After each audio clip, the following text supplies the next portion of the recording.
So America has come a long way. The daily challenges of systemic racism still exist. Our next guest is a civil rights activist and the youngest person ever to be president of the NAACP.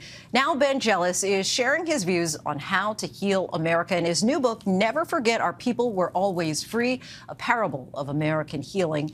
Jealous explores his own family's history and weaves in anecdotes from his loved ones who've shaped his view of humanity, along with thought-provoking perspective on race relations. And joining us now is the author and professor of practice at the University of Pennsylvania, Ben Jealous. How are you, Ben?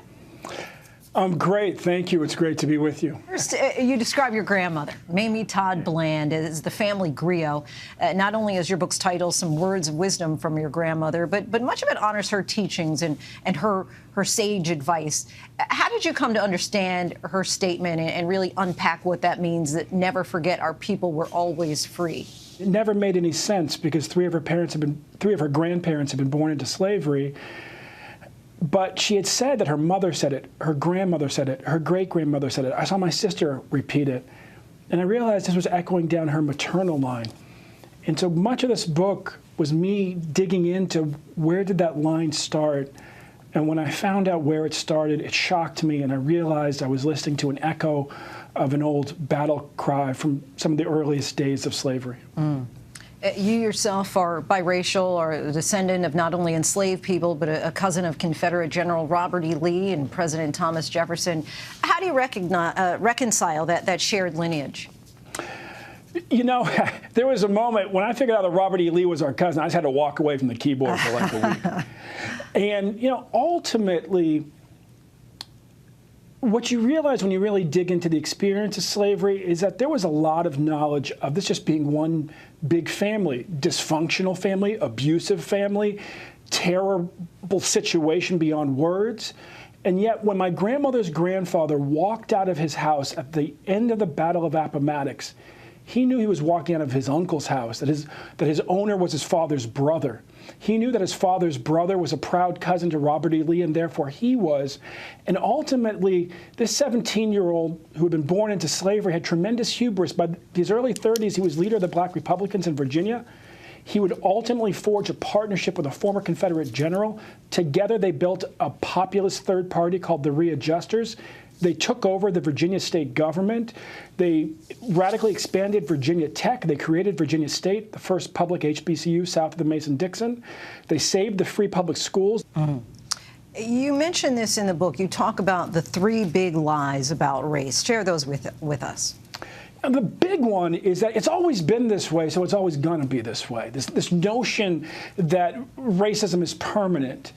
There's no reason that it needs to be permanent. Prior to about 1720, race in our country was understood as it had been for more than half a millennia before that, when the word first came into Italian as raza and then spread throughout Europe and became race in English. That meant tribe when applied to people, or genus or type when applied to things. In around 1720, in the U.S. and throughout the colonies, it becomes a color caste system. And Africans are converted into Negroes, into a thing, into chattel, and stripped of their personhood. That's something that was created, and anything we have done, we can undo. It's also important to keep in mind that the first rebellions in our country were not slave rebellions, they were colonial rebellions. They were European indentured servants and African slaves rebelling together in the interest of both of their children, seeing each other as humans. We can just move away from the book 1 second. I'm going to return to it. But just continuing along this line of conversation, I was listening to an interview that Prince Harry recently did, and he was talking about my wife who's black. And then he said, well, you know, she's half black, her mom is black. But we just talked about you're biracial. But that idea of the one drop rule, that still remains. I mean, Americans look at you and see a black man, that even certainly though the cops do. You know, what I would tell you is this, that, you know, I'm black. I come from a biracial family, and my black family, like most black families, has had white folks in it for a long time, certainly way back. My mother when she went in the Peace Corps in the Philippines, wrote a letter to her grandmother, who the women in my family have gotten slightly darker for generations. The lightest person we know of was her grandmother. She had run away from slavery. Her father had raped her mother. And she wrote that woman a letter and said, her grandmother, and said, you know, wow, the Spanish caste system, the Spanish race system, as evidence here in the Philippines, is much more complex. You'd be this, I'd be that, Dad would be this.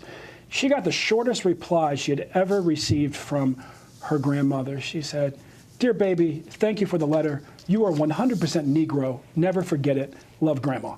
What do you want people to understand ultimately about race and how we view racism?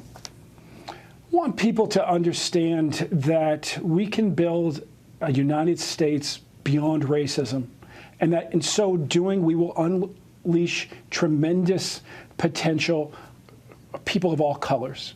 What Dr. King died trying to teach us, what he died leading, was a poor people's campaign. He was trying to teach us that the poor needed to unite across color lines and everybody else with them, because racism was ultimately a tool of division. And that's what we forget at our peril. Ben Jealous, thank you so much for the insightful conversation. His book, Never Forget, Our People Were Always Free, A Parable of American Healing, is out now wherever books are sold. Thank you so much. Hi, everyone. George Stephanopoulos here. Thanks for checking out the ABC News YouTube channel. If you'd like to get more videos, show highlights, and watch live event coverage, click on the right over here to subscribe to our channel. And don't forget to download the ABC News app for breaking news alerts. Thanks for watching.